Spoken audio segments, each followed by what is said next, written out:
आज का टॉपिक है vector form of Ohm's law. मतलब कि हम ओम्स लॉ का वेक्टर फॉर्म देखेंगे। ओम्स लॉ जो होता है वो V प्रोपोर्शनल I होता है, मतलब potential difference proportional to electric current. तो यहाँ पर हम देखने वाले हैं कि यहाँ पर वेक्टर फॉर्म देखेंगे ओम्स लॉ का।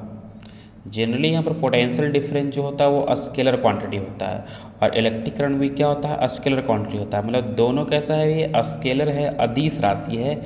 लेकिन यहाँ पर हम देखने वाले हैं कि ओम्स लॉ का वेक्टर फॉर्म किस तरह से होता है, सदिश फॉर्म किस तरह से होता है। तो यहाँ से हम देखते हैं कि एक कंडक्टर में यहाँ पर इलेक्ट्रिक फील्ड कितना है, E है। विद्युत क्षेत्र की तीव्रता क्या है, E है। उस कंडक्टर का लंबाई L है और उसके सिरों पर जो पोटेंशियल डिफरेंस जो लगाया गया है, विभवांतर लगाया गया है, वो V है। तो जैसा कि देख पा रहे हैं कि एक बैटरी है, इस बैटरी से एक कंडक्टर को जोड़ दिया गया, एक चालक है, कंडक्टर तांबे का मान सकते हैं, और इसका लंबाई दे दिया गया है, लेंथ L दे दिया गया है, पोटेंशियल डिफरेंस V है। जो बैटरी आप जोड़े हैं कंडक्टर में, पोटेंशियल डिफरेंस V है। और इसमें जो इंटेंसिटी जो क्रिएट हुआ है, वो जो इंटेंसिटी जो क्रिएट हुआ है विद्युत क्षेत्र की तीव्रता, वो E हुआ है। तब देख लेते हैं इसमें कि ओम्स लॉ को वेक्टर फॉर्म में किस तरह से हम कन्वर्ट करेंगे। यहाँ से पोटेंशियल डिफरेंस का फॉर्मूला हो जाएगा V is equal to EL। अगर आप इलेक्ट्रोस्टैटिक पढ़े हैं तो उसमें एक फार्मूला था, E is equal to dV by क्या, dr।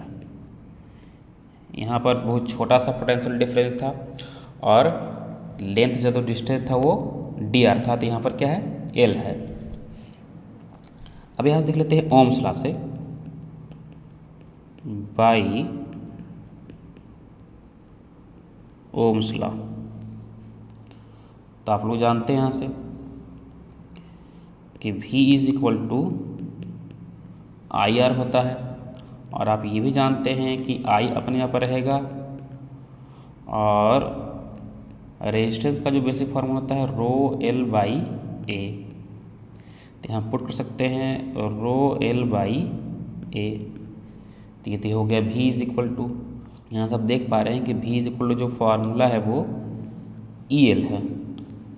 तो यहाँ पर क्या हो जाएगा कि EL is equal to I rho L by A। तो यहाँ से क्या होगा कि L तो कैंसिल हो जाएगा, यहाँ से L कैंसिल हो जाएगा। तो यहाँ से हो जाएगा intensity is equal to E is equal to I rho by A। यहाँ से आप जानते हैं कि J इज इक्वल टू जो होता है वो I बाई A होता है। यहाँ पर J क्या है, करंट डेंसिटी है, धारा घनत्व। तो यहाँ से क्या हो जाएगा कि आप I बाई A के जगह पर J पुट कर सकते हैं। तो यहाँ से हो जाएगा E is equal to J into rho. यहाँ से इंटेंसिटी एक वेक्टर क्वांटिटी है, रो कांस्टेंट है, और यहाँ पर J क्या है, करंट डेंसिटी, ये भी एक वेक्टर क्वांटिटी है। तो ये हो गया एक वेक्टर फॉर्म, ये क्या हो गया, एक वेक्टर फॉर्म हो गया। इसको हम और कन्वर्ट कर सकते हैं यहाँ से, जैसा कि आप जानते हैं यहाँ से कि कंडक्टिविटी जो होता है वो 1 बाई रो के बराबर होता है। कंडक्टिविटी आप जानते हैं, पिछले लेक्चर में आप देखे थे कि कंडक्टिविटी का क्या मतलब होता है, और कंडक्टिविटी को लिखते हैं सिग्मा से। तो कंडक्टिविटी इज इक्वल टू होता है 1 बाई रेजिस्टिविटी रो। तो यहाँ से इस तरह से भी कर लिख सकते हैं कि इंटेंसिटी रहने देते हैं, और ये जो आ जाएगा 1 बाई रो हो जाएगा इज इक्वल टू क्या, J। तो यहाँ से हम कन्वर्ट कर सकते हैं। तो ये हो जाएगा J is equal to 1 by को लिख सकते हैं सिग्मा, और यहाँ से हो जाएगा इंटेंसिटी। तो ये हो गया एक फार्मूला, यहाँ से E is equal to rho into J हो गया, और यहाँ से J is equal to sigma into E हो गया। मतलब यहाँ से intensity is equal to resistivity into current density. यहाँ पर ये हो गया current density is equal to conductivity into intensity. ये दोनों फॉर्म को कहते हैं हम लोग ओम्स लॉ का वेक्टर फॉर्म। इस दोनों इक्वेशन को क्या बोलेंगे? ये वेक्टर फॉर्म है किसका? ओम्स लॉ का। तो आप जानते हैं कि V is equal to R I. यहाँ पर जो पोटेंशियल डिफरेंस है वो स्केलर क्वांटिटी है, रेजिस्टेंस भी स्केलर क्वांटिटी है, इलेक्ट्रिक करंट भी क्या है? स्केलर क्वांटिटी है। यहाँ पर R क्या है? कांस्टेंट है। किसी भी कंडक्टर का अगर आप उसका लेंथ और क्रॉस सेक्शन एरिया और मटेरियल चेंज ना करें तो वो कंडक्टर क्या होगा? उस कंडक्टर का जो रेजिस्टेंस होगा वो क्या होगा? कांस्टेंट हो जाएगा। तो अगर आप किसी कंडक्टर का लेंथ और क्रॉस सेक्शन एरिया और मटेरियल चेंज नहीं करते हैं तो उसका रेजिस्टेंस क्या होता है? कांस्टेंट होता है। आप भले ही पोटेंशियल बढ़ाते जाइए और उसके हिसाब से जो करंट आएगा वो भी कुछ आएगा, लेकिन ये रेजिस्टेंस चेंज नहीं होने वाला है। अगर आप कंडक्टर का क्रॉस सेक्शन एरिया और लंबाई और मटेरियल चेंज नहीं कर रहे हैं तो रेजिस्टेंस चेंज नहीं होने वाला है, आप पोटेंशियल और करंट जितना भी हो जाए। तो यहाँ पर R जो क्या वो कांस्टेंट है, और ये तीनों फिजिकल क्वांटिटी कैसा है? स्केलर है। तो इसलिए हम बोलते हैं कि ये ओम्स लॉ का स्केलर फॉर्म है।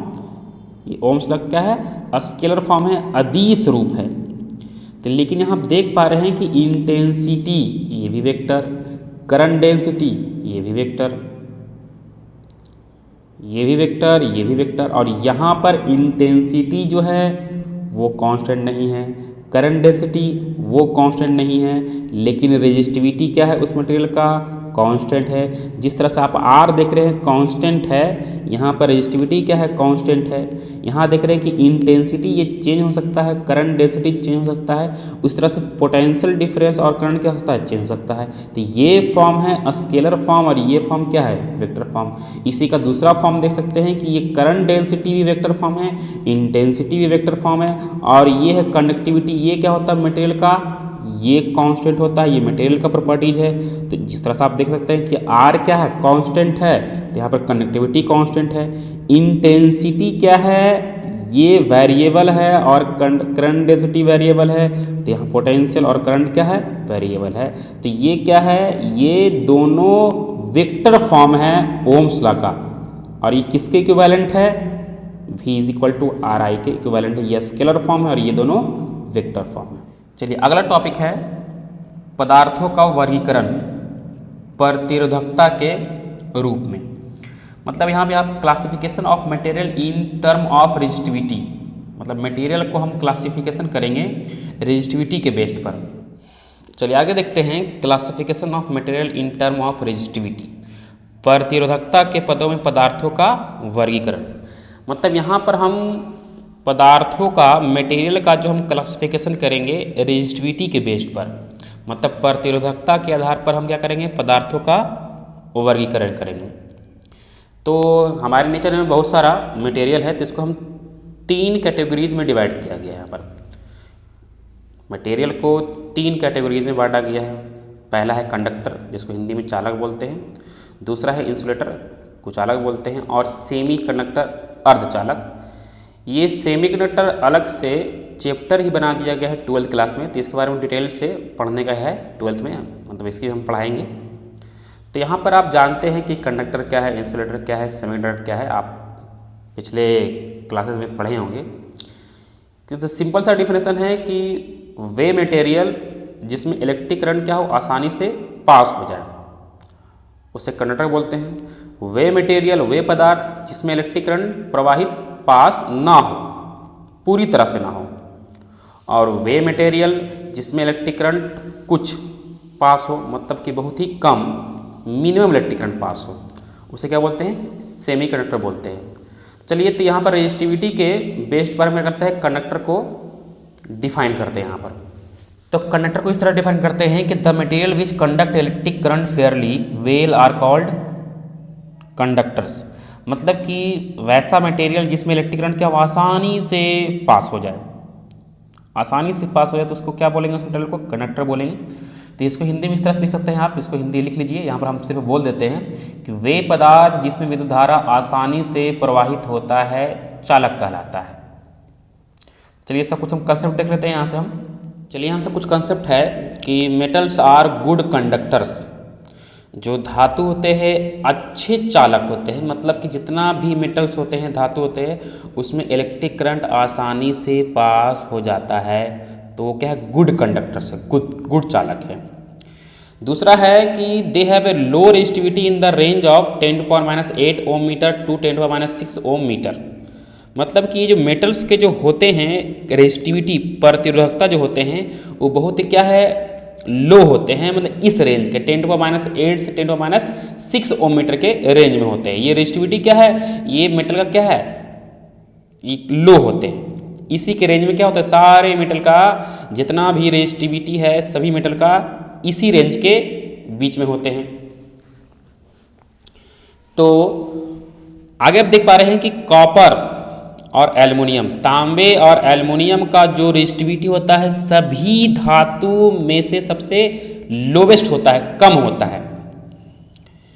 यही कारण है कि जितना भी वायर जो बनाते हैं हम लोग, वो कॉपर और एल्युमिनियम का बनाते हैं। और इससे ये भी फायदा है कि हम ज़्यादा दूरी तक, ज़्यादा डिस्टेंस तक क्या कर सकते हैं, एक जगह से दूसरे जगह तक क्या कर सकते हैं कि विद्युत धारा को हम, इलेक्ट्रिक करंट को आसानी से ले जाया जा सकता है बिना एनर्जी का लॉस किए हुए। मतलब कि कॉपर और एल्युमिनियम में क्या है खूबी कि इसमें आप इलेक्ट्रिक करंट एक जगह से दूसरे जगह आसानी से ले जा सकते हैं। इसमें एनर्जी लॉस नहीं होता है, इलेक्ट्रिकल एनर्जी का लॉस नहीं होता है। और दूसरी बात है, नाइक्रोम का जो रेजिस्टिविटी है वो कॉपर के रेजिस्टिविटी से 60 गुना ज़्यादा है। मतलब नाइक्रोम का जो रेजिस्टिविटी क्या होता है, वो काफ़ी ज़्यादा होता है। अगर कॉपर का रेजिस्टिविटी 10 है तो उसका कितना हो जाएगा, 600 हो जाएगा नाइक्रोम का। तो यही कारण है कि नाइक्रोम का रेजिस्टिविटी ज़्यादा होने के कारण क्या होता है, उसको हम इलेक्ट्रिकल हीटर में यूज करते हैं और इलेक्ट्रिक आयरन में यूज करते हैं, क्योंकि जितना ज़्यादा रेजिस्टिविटी होगा, रेजिस्टेंस होगा, उसका जो टेम्परेचर होगा वो काफ़ी ज़्यादा होगा। मतलब उसमें क्या होगा, हीट ज़्यादा होगा। इसलिए हम लोग इलेक्ट्रिक हीटर में यूज करते हैं नाइक्रोम तार का, और इलेक्ट्रिक आयरन में बनाते हैं। तो देखिए, तो इन सभी का आप हिंदी भी लिख सकते हैं। यहाँ से हम बोल सकते हैं, पहला नंबर आप देख पा रहे हैं यहाँ से कि मेटल्स आर गुड कंडक्टर्स, तो इसको आप हिंदी लिख सकते हैं कि धातु अच्छा चालक होता है। दूसरा है कि धातु का प्रतिरोधकता का परिसर 10⁻8 ओम मीटर से 10⁻6 ओम मीटर होता है। और यहाँ से लिख सकते हैं इसका हिंदी कि कॉपर और एल्युमिनियम का प्रतिरोधकता सभी धातुओं से निम्न होता है। उस तरह से आप ये लिख सकते हैं, on the other hand nichrome has the resistivity about 60 times that of copper wire. Nichrome तार का रेजिस्टिविटी तांबे के तार से 60 गुना ज़्यादा होता है। इस तरह से इसका हिंदी लिख सकते हैं कि it is use in the element of electric heater and electric iron. Nichrome का उपयोग इलेक्ट्रिक हीटर और इलेक्ट्रिक आयरन में करते हैं। चलिए अगला देख लेते हैं, इंसुलेटर। तो यहाँ से इंसुलेटर को डिफाइन कर सकते हैं कि the material which do not conduct electric current are called insulator. मतलब कि वैसा मटेरियल जिसमें इलेक्ट्रिक करंट पास ना हो, कुछ भी पास ना हो, बिल्कुल पास ना हो इलेक्ट्रिक करंट, उसे क्या बोलेंगे, इंसुलेटर बोलेंगे, कुचालक बोलेंगे। चलिए इसका कुछ हम नोट्स पॉइंट लिख सकते हैं। तो इसको हम हिंदी में इस तरह से बोल सकते हैं कि वे पदार्थ जिसमें विद्युत धारा प्रवाहित नहीं होती है कुचालक कहलाती है। इसको आप हिंदी में इस तरह से लिख सकते हैं। यहाँ इस तरह से पहला कंसेप्ट है कि they have high resistivity more than 10⁴ ohm metre. मतलब कि इस इंसुलेटर का जो रेजिस्टिविटी होता है 10⁴ ओम मीटर से अधिक होता है। मतलब कि आप ये भी कह सकते हैं कि इंसुलेटर कौन होता है, अधातु होता है, नॉन मेटल्स होता है। तो अधातु का प्रतिरोधकता 10⁴ ओम मीटर से अधिक होता है। इसको इस तरह से हम हिंदी में लिख सकते हैं। चलिए अगला देख लेते हैं हम लोग, insulators like glass mica, bakelite and hard rubber have very high resistivities in the range of 10 power 14 ohm meter to 10 power 16 ohm meter. So they are used for blocking electric current between 2 points. कहने का ये मतलब हुआ कि insulator जैसे कि glass हो गया, माइका हो गया, बैकलाइट, इस तरह का मटेरियल है ये सारा इंसुलेटर है, कुचालक है, इसमें इलेक्ट्रिक करंट पास नहीं होता है।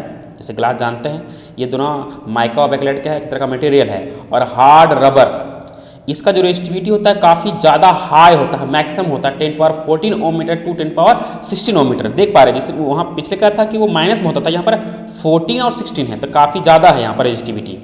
कहता है इसलिए इसका हम यूज करते हैं blocking electric current between 2 points, मतलब कि 2 पॉइंट के बीच का इलेक्ट्रिक करंट क्या करते हैं, हम रोक देते हैं, ब्लॉक कर देते हैं। तो इसको आप हिंदी में इस तरह से लिख सकते हैं यहाँ से हम कि कुचालक जैसे कांच, माइका, बैकलाइट और कठोर रबर का प्रतिरोधकता 10 पावर 14 ओम मीटर से 10 पावर 16 ओम मीटर होता है। इसलिए इसका उपयोग दो बिंदुओं के बीच के विद्युत धारा को क्या करता है, रोकने का काम करता है, रोकता है ये।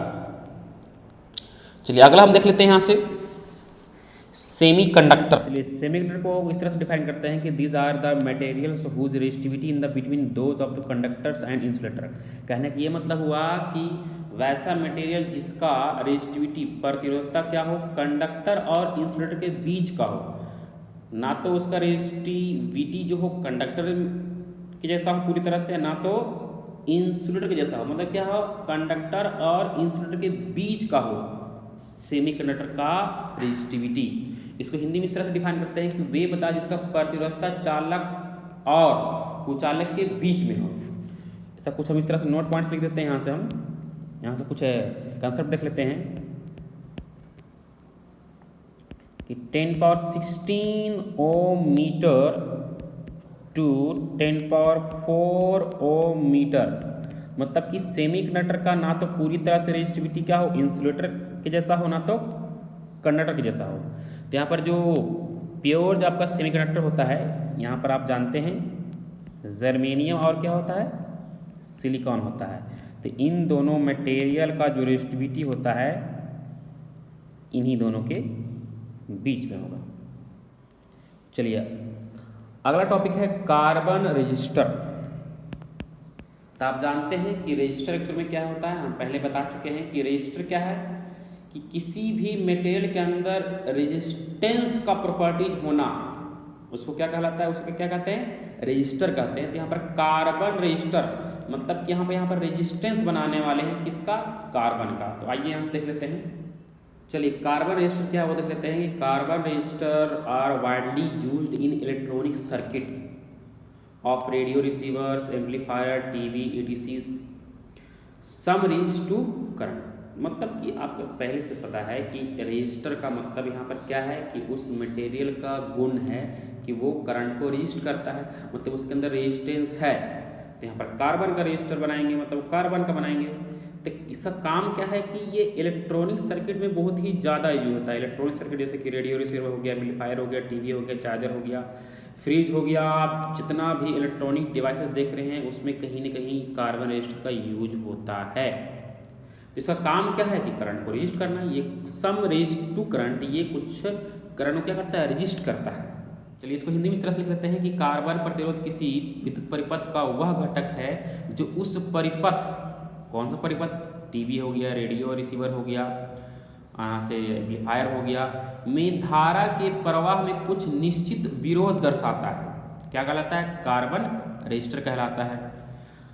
तो चलिए इसको थोड़ा सा हम समझते हैं। यहाँ पर चलिए समझते हैं यहाँ पर सर्किट में किस तरह से यूज होता है कि मान ली जाए कि यहाँ से कि इस डायरेक्शन में 2 एम्पियर इलेक्ट्रिक करंट पास हो रहा है और ये हो गया जंक्शन। चलिए कुछ करंट इधर इस डायरेक्शन में चाहिए, कुछ करंट इस डायरेक्शन में चाहिए, कुछ इलेक्ट्रिक करंट इस डायरेक्शन में चाहिए। तो मान लीजिए कि इधर चाहिए हमको 1 एम्पियर इलेक्ट्रिक करंट, इधर 1.5 एम्पियर चाहिए हमको, और चलिए मान लेते इधर 1.8 एम्पियर इलेक्ट्रिक करंट चाहिए। तो यहाँ से क्या करेंगे, चलिए कि यहाँ तक तो क्या होगा, यहाँ से क्या हो रहा है 2 एम्पियर ये जा रहा है यहाँ से यहाँ तक, ये 2 एम्पियर जंक्शन तक पहुँचा, तो क्या होगा इधर भी 2 एम्पियर पास हो जाएगा, इधर भी 2 एम्पियर पास हो जाएगा, उधर भी 2 एम्पियर पास हो जाएगा। लेकिन यहाँ पर इस डायरेक्शन में जो डिवाइस लगा हुआ है, युक्ति लगा हुआ है, उसको चलने के लिए 1 एम्पियर की जरूरत पड़ेगा। इधर जो डिवाइस लगा है वो सिर्फ 1 एम्पियर में ही चलेगा। अगर ज़्यादा इलेक्ट्रिक करंट आएगा तो क्या होगा, वो ख़राब हो सकता है। इधर जो डिवाइस लगा हुआ है वो 1.8 एम्पियर ही चाहिए उसको इलेक्ट्रिक करंट, अगर ज़्यादा दिए तो वो भी ख़राब हो जाएगा। और इधर क्या 1.5 एम्पियर चाहिए जो डिवाइस लगा हुआ है। तो अगर 2 एम्पियर इधर जाएगा, 2 एम्पियर इधर जाएगा, 2 एम्पियर इधर जाएगा, तो क्या होगा, सभी डिवाइसेज जो इधर लगा हुआ है ख़राब हो जाएगा। लेकिन हमको ये 2 एम्पियर यहाँ तक तो पहुँच रहा है, लेकिन ऐसा कुछ हम क्या करेंगे, कुछ लगाएंगे यहाँ पर कि क्या हुआ है, इलेक्ट्रिक करंट इसको 1 एम्पियर मिल जाए, इसको 1.8 एम्पियर मिल जाए, इधर 1.5 एम्पियर मिल जाए। तो हम लगाते हैं रेजिस्टर। इधर हम कुछ क्या करेंगे, रेजिस्टर लगा देंगे, इधर कुछ क्या करेंगे, रेजिस्टर लगा देंगे, इधर कुछ क्या करेंगे, रेजिस्टर लगा देंगे। रेजिस्टेंस लगाने से क्या होगा कि इधर कुछ रेजिस्टेंस लगा दिए, इधर कुछ रेजिस्टेंस लगा दिए, इधर कुछ रेजिस्टेंस लगा दिए। तो आपको पता होना चाहिए कि रेजिस्टेंस का काम क्या है, इलेक्ट्रिक करंट को कम कर देना। तो इस तरह का हम लगाते हैं रेजिस्टेंस, जैसे कि V = IR कैलकुलेट करके, पोटेंशियल कुछ रहेगा, इलेक्ट्रिक करंट तो पता ही 2 एम्पियर है, तो कितना का रेजिस्टेंस आपको 1 एम्पियर चाहिए, तो आप यहाँ से निकाल सकते हैं, कोई बड़ी बात नहीं है यहाँ पर। तो कितना का रेजिस्टेंस चाहिए वो लगा दीजिएगा, यहाँ पर रेजिस्टेंस लगा दीजिए, यहाँ पर रेजिस्टेंस लगा दीजिएगा, तो आपको 1 एम्पियर इलेक्ट्रिक करंट मिलेगा इस डायरेक्शन में, जो कि डिवाइस आसानी से चल पाएगा, खराब नहीं होगा। इधर कुछ रेजिस्टेंस लगा देंगे तो क्या होगा, 1.8 एम्पियर मिलेगा और वो आसानी से चल पाएगा। इधर क्या कुछ रेजिस्टेंस लगा देंगे तो 1.5 एम्पियर उसको मिल जाएगा। तो देख रहे हैं कि रेजिस्टेंस है वो काफ़ी इंपॉर्टेंट रखता है। मतलब कि आप जो रजिस्टर लगा रहे हैं, तो यहाँ पर कार्बन का हम लोग रजिस्टर लगाते हैं इलेक्ट्रॉनिक सर्किट में। आप इलेक्ट्रॉनिक सर्किट से घिरे पड़े हैं, जब आपको पढ़ने का है इलेक्ट्रॉनिक डिवाइसेस, तो उसमें आपको काफ़ी क्लियर हो जाएगा। तो आप इलेक्ट्रॉनिक सर्किट से आप घिरे पड़े हैं, डिवाइसेस से घिरे पड़े हैं, आपके चारों तरफ क्या है, आप डेली कुछ ना कुछ इलेक्ट्रॉनिक डिवाइसेस यूज करते हैं। तो उस सर्किट में क्या होता है, रजिस्टर, कार्बन रजिस्टर का काफ़ी ज़्यादा यूज होता है। आप समझ पा रहे हैं कि अलग अलग डिवाइसेस को, क्योंकि एक ही सर्किट में बहुत सारा डिवाइस लगा जाता है, किसी को ज़्यादा करंट चाहिए, किसी को कम करंट चाहिए, तो उसके लिए क्या करते हैं कि करंट तो आपके मेन स्विच से जो आ रहा है वो 2 एम्पियर आ रहा है, लेकिन क्या चाहिए, अलग अलग डिवाइसेस को अलग अलग करंट चाहिए, लेकिन 2 एम्पियर ही आ रहा है, तो क्या करें, इसको कम या ज़्यादा हम इसको क्या कर सकते हैं, जैसा कि आप देख पा रहे हैं कार्बन रजिस्टर लगा के। तो इसका यूज इस तरह से होता है। तो चलिए हम समझते हैं यहाँ से कि कार्बन रजिस्टर एक्चुअल में दिखता कैसा है और उसका रेजिस्टेंस हम लोग कैसे मालूम करेंगे। तो उसके लिए कुछ यहाँ से कंसेप्ट है वो देख लेते हैं यहाँ से हम। चलिए ये जो आप देख पा रहे हैं फिगर, ये कार्बन रजिस्टर है। ये क्या है, कार्बन रजिस्टर है। ये सब फिगर देख पा रहे हैं, ये सभी क्या है, कार्बन रजिस्टर है। तो कार्बन रजिस्टर कुछ इस तरह दिखता है और आप इसको इलेक्ट्रॉनिक सर्किट में आप देखेंगे चार्जर वगैरह में लगा रहता है, टीवी वगैरह, एम्पलीफायर वगैरह में लगा रहता है, ऐसा आप देखे होंगे। तो एक्चुअल में क्या है, ये कार्बन रजिस्टर है और देख पा रहे हैं कि शेप एंड साइज इक्वल होते हुए यहाँ पर सभी का जो रेजिस्टेंस होगा अलग अलग होगा, क्योंकि आप ये नहीं कह सकते हैं कि सभी का शेप एंड साइज इक्वल है तो सबका रेजिस्टेंस क्या होगा, इक्वल होगा, नहीं, अलग होगा। यहाँ पर हम जो रेजिस्टेंस निकालते हैं वो कलर के हिसाब से निकालते हैं। कलर यहाँ पर ये जो देख पा रहे हैं कि इसके इनबिल्ट है, इसके अंदर जो रेजिस्टेंस है वो फिक्स है, लेकिन यहाँ पर लिखा नहीं रहता है। आपको यहाँ पर जो कैलकुलेट करना है, मालूम करना पड़ेगा वो कलर से। तो हर एक कलर का एक अपना नंबर होता है, उसको किस तरह से देखेंगे वो आगे हम लोग देखने वाले हैं। यहाँ पे देख पा रहे हैं कि यहाँ पर सबका जो कलर बैंड है वो एक जैसा है। तो यहाँ पर क्या होगा कि सभी का जो रेजिस्टेंस होगा कार्बन रजिस्टर का सब एक जैसा होगा, इक्वल होगा। लेकिन यहाँ पर देख रहे हैं कि सभी पर जो 4 कलर बैंड है सबका क्या है, अलग अलग है। तो यहाँ पर रेजिस्टेंस क्या होगा, अलग अलग होगा, क्योंकि इसका जो रेजिस्टेंस है वो लिखा नहीं रहता है, आपको कलर से मालूम करना पड़ेगा कि इसका रेजिस्टेंस कितना होगा। तो यहाँ से हम सीखने वाले हैं कि इस कलर बैंड का क्या मतलब है और इसका कितना रेजिस्टेंस है। तो आप देख पा रहे हैं कि ये सब क्या है, कार्बन रजिस्टर है। तो आइए देखते हैं। चलिए कहता है कि यहाँ से देख लेते हैं, यहाँ से colour code for carbon resistor कहता है colour code is use to indicate the resistance value of a carbon resistor and its percentage accuracy. मतलब कि जो रेजिस्टेंस होता है, कार्बन जो रेजिस्टेंस होता है, उसके लिए हम लोग कलर कोड का यूज करते हैं। कलर कोड वर्ण संकेत का हम लोग इस्तेमाल करते हैं किसका, कार्बन रजिस्टर का रेजिस्टेंस पता करने के लिए कि उसका रेजिस्टेंस कितना ओम है और उसमें कुछ त्रुटि रहता है, कमी रहता है, वो समझते हैं। मतलब इसको हम हिंदी में इसको इस तरह से बोल सकते हैं कि कार्बन प्रतिरोध का मान ज्ञात करने के लिए वर्ण संकेतन का व्यवहार किया जाता है। मतलब कि कलर कोड का इस्तेमाल करते हैं हम लोग कार्बन रजिस्टर का रेजिस्टेंस पता करने के लिए। कलर कोड मतलब एक तरह का कलर कोड है, उसको हम आगे देखेंगे कि एक्चुअल में कलर कोड है क्या। तो कलर कोड से ही पहचानते हैं किसी कार्बन रजिस्टर का रेजिस्टेंस क्यों कितना ओम वाला है। चलिए यहाँ से हम लोग देख लेते हैं कार्बन रजिस्टर और उसमें कुछ हम एलिमेंट्स देख लेते हैं कि उसका नाम क्या है, कि उस कलर बैंड को क्या बोलते हैं और उसमें कौन कौन सा एलिमेंट होता है। जैसा कि आप देख पा रहे हैं यहाँ पर कि ये 4 कलर है, देख रहे हैं, ये गोल्डन कलर है, ये ग्रीन है, ये ब्लू है और ये रेड है। तो इस कलर को हम बोलते हैं कलर कोड। मतलब कि ये कलर ऐसा नहीं कि हम पेंट कर देंगे कोई भी कलर से, मतलब कि इस कलर के कंसेप्ट के आधार पर ये मतलब कि अगर मान लीजिए ये 1000 ओम है, इसका जो रेजिस्टेंस है 1000 है, अगर मान ली जाए कि इसका रेजिस्टेंस 1000 ओम है तो उसके लिए अलग अलग कलर यहाँ पर शो करना पड़ेगा। ऐसा नहीं है कोई भी कलर आप पेंट कर दीजिएगा। तो ये जो आप कलर देख रहे हैं यहाँ पर 4 कलर बैंड है, इसको बोलते हैं कलर कोड। इस कलर में ही कोड छुपा रहता है कि कितना इसका रेजिस्टेंस होगा इस कार्बन रजिस्टर का। तो देखिए यहाँ पर एक कंडक्ट, मतलब कि इससे क्या होता है, करंट पास होता है और ये रोकता है क्योंकि ये कार्बन रजिस्टर है। और इसे पिघला करके मोल्डेड, इसको पिघला करके इसमें हम डालते हैं कार्बन कंपोजिशन, मतलब आप कह सकते हैं कार्बन ब्लैक, और उस पर ये एक इंसुलेटिंग कवर चढ़ा देते हैं, प्लास्टिक जैकेट चढ़ा देते हैं इस पर, और फिर क्या करते हैं उसको पेंट कर देते हैं कलर कोड से। मतलब उस कलर कोड चढ़ा देते हैं कोई भी कुछ भी कलर, मतलब इस तरह से कलर चढ़ाया जाएगा कि इसका कुछ रेजिस्टेंस जो होगा वो रिप्रेजेंट कर देगा वो कलर कोड।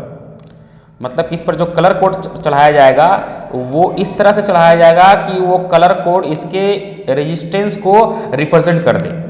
तो देख पा रहे हैं कि ये कलर कोड हो गया और ये लीड हो गया, मतलब कि कंडक्ट, इसी से क्या होगा, करंट पास होगा और इसे गर्म करके इसमें डाला जाता है कार्बन ब्लैक पिघला करके, और इसमें कार्बन कंपोजिशन डाला जाता है, मतलब कि कार्बन ब्लैक, और इसे प्लास्टिक जैकेट से क्या करते हैं हम लोग, कवर कर देते हैं। उसके बाद क्या करते हैं, कलर चढ़ा देते हैं।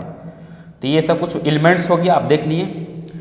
चलिए फिर हम लोग आगे देखते हैं कि इस कलर कोड से हम लोग कैसे रेजिस्टेंस पता करेंगे। किसी भी कार्बन रजिस्टर का जो कलर कोड होता है उस पर कलर रहता है, तो कैसे पहचानेंगे कि उसका कितना रेजिस्टेंस है, वो देखेंगे हम लोग।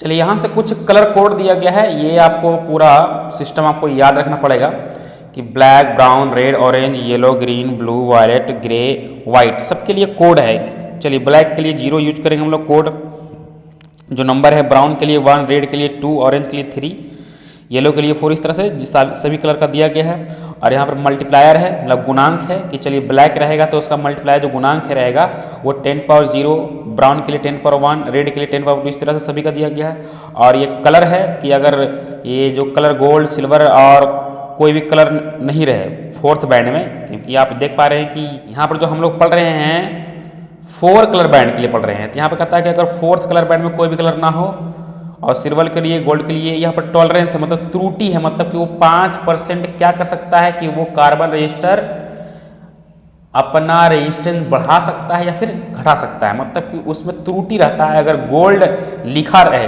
मतलब गोल्ड कलर पेंट किया रहे उस कार्बन रजिस्टर पर, तो लास्ट में तो समझ जाइए कि वो 5% अपना रेजिस्टेंस बढ़ा सकता है या फिर घटा सकता है, मतलब घटा हुआ होता है या बढ़ सकता है। उस तरह सिल्वर रहेगा तो 10% और कोई कलर बढ़ने रहेगा तो 20%। ये लास्ट कलर, इसको हम बताएंगे कि ये किस तरह से इसको यूज करते हैं इस पूरे नंबर्स को हम किस तरह से यूज करते हैं, मल्टीप्लायर को किस तरह से यूज करते हैं, और टॉलरेंस को, एक्यूरेसी को हम किस तरह से यूज करते हैं इस सिस्टम से। तो चलिए आइए देखते हैं हम लोग। तो ये पूरा पहले तो ये बात है कि आपको ये पूरी तरह से याद होना पड़ेगा। ये आप पूरा जो सिस्टम देख पा रहे हैं, ये जो भी इस तरह का जो है, ये आपको पूरा सिस्टम याद रखना पड़ेगा पहले, तभी जाके क्या कर पाइएगा कि किसी भी कार्बन रेजिस्टेंस का आप रेजिस्टेंस निकाल सकते हैं। तो ये आपको पूरा याद रखना पड़ेगा आपको। तो चलिए आप देख पा रहे हैं कि यहाँ पर एक कार्बन रजिस्टर है, कार्बन रजिस्टर।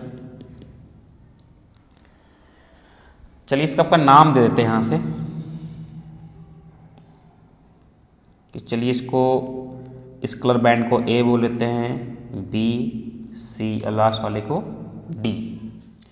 चलिए यहाँ से हम सभी कलर बैंड का कोड देख लेते हैं कि फर्स्ट कलर बैंड, सेकंड और थर्ड और फोर्थ कलर बैंड ये क्या रिप्रेजेंट करता है।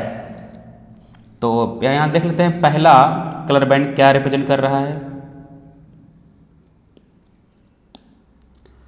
तो first colour band first significant figure को रिप्रेजेंट करता है यहाँ से।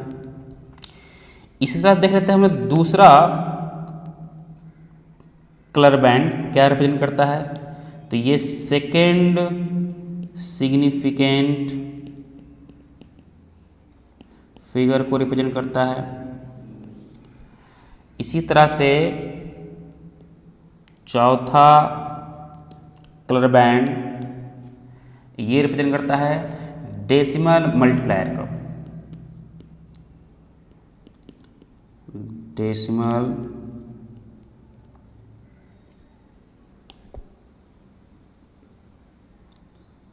मल्टीप्लायर को। और लास्ट का जो बैंड रहता है ये रिप्रेजेंट करता है टॉलरेंस को, मतलब त्रुटि। तो फर्स्ट ये आप देख पा रहे हैं कि फर्स्ट ए और बी दोनों रिप्रेजेंट करता है सिग्निफिकेंट फिगर को, मतलब कि सार्थक अंक को।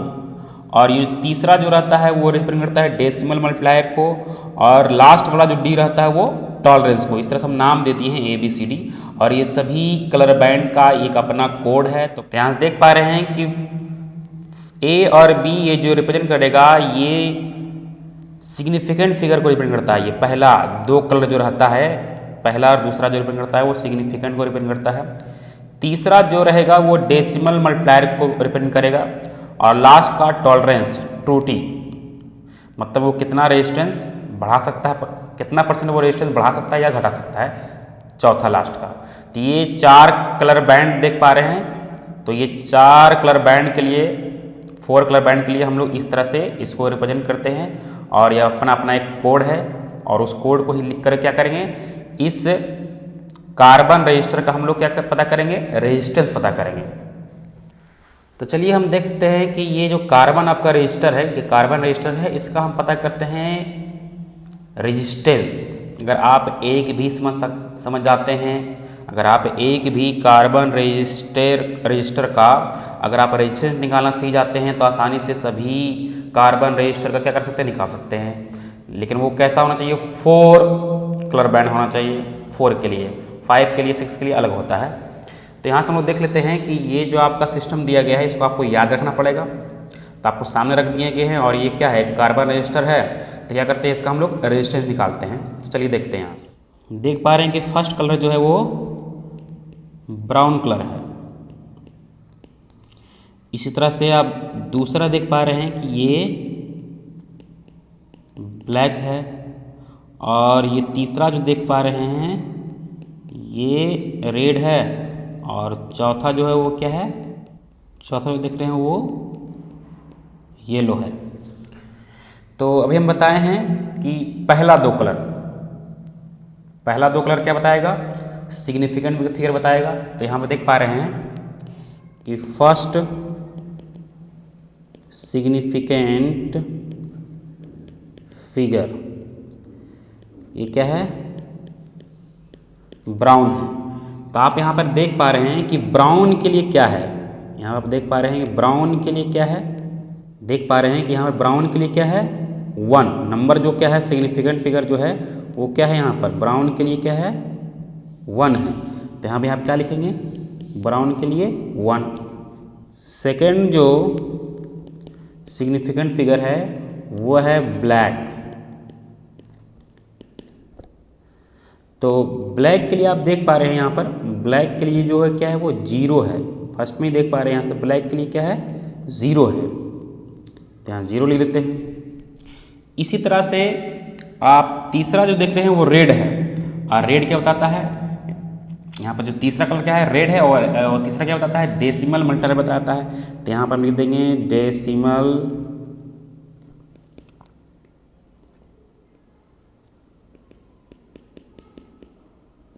मल्टीप्लायर, ये रेड कलर का है।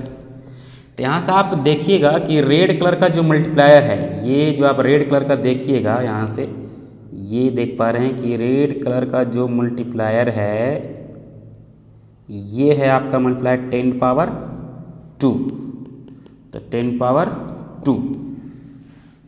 और चौथा जो है वो बताता है टॉलरेंस, एक्यूरेसी मतलब त्रुटि।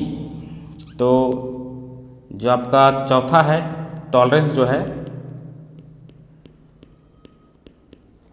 वो है येलो कलर। तो येलो के लिए आप जरा देखिए तो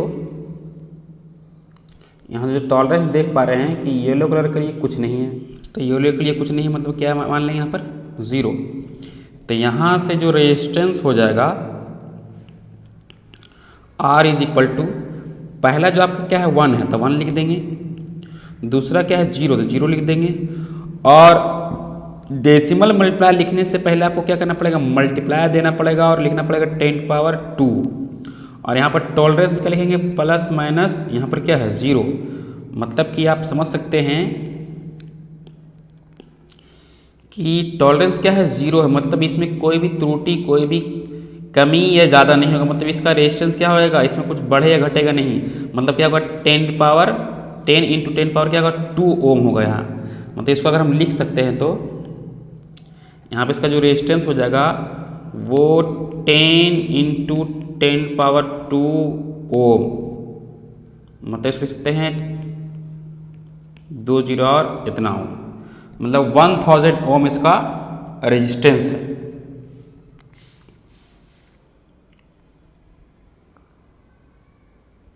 चलिए इसी तरह से हम एक और कार्बन रेजिस्टेंस देख लेते हैं और उसका हम लोग रेजिस्टेंस निकाल लेते हैं।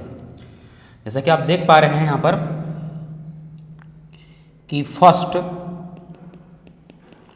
फर्स्ट सिग्निफिकेंट फिगर होता है और दूसरा भी होता है। तो देख पा रहे हैं कि पहला जो आपका क्या है येलो है, पहला जो क्या है वो येलो है, चलिए येलो रहा। दूसरा क्या है ब्लैक है, तीसरा क्या है रेड है, और लास्ट का क्या है आपका ब्लू है। तो यहाँ से आप देख पा रहे हैं कि सेकंड भी क्या हो जाएगा सिग्निफिकेंट फिगर ही हो जाएगा, ये आपका क्या है ब्लैक है। तो आपको यहाँ से देख सकते हैं यहाँ से कि ब्लैक के लिए और येलो के लिए जो डिजिट है नंबर है वो देख लेते हैं यहाँ से हम लोग। तो यहाँ से आप देख पा रहे हैं कि ब्लैक के लिए जो क्या है वो 0 है नंबर में, और यहाँ से येलो के लिए आप देख पा रहे हैं कि क्या है 4 है। तो येलो के लिए लिख लेते हैं हम लोग पहले क्या, येलो के लिए लिखते हैं हम लोग 4 और ब्लैक के लिए क्या 0। तीसरा जो होता है आपको पता होना चाहिए वो क्या होता है मल्टीप्लायर होता है। तो यहाँ से हम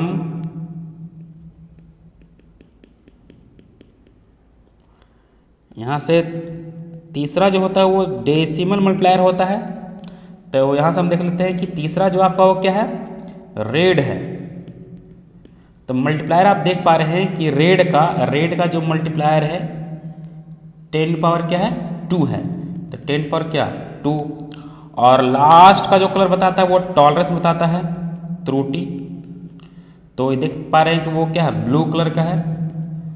तो ब्लू के लिए क्या होता है वो देख लेते हैं यहाँ से, ब्लू के लिए भी कोई कलर ब्लू के लिए कुछ भी नहीं है, तो यहाँ से हम क्या करेंगे, 0 दे देंगे। मतलब यहाँ से जो रेजिस्टेंस हो जाएगा,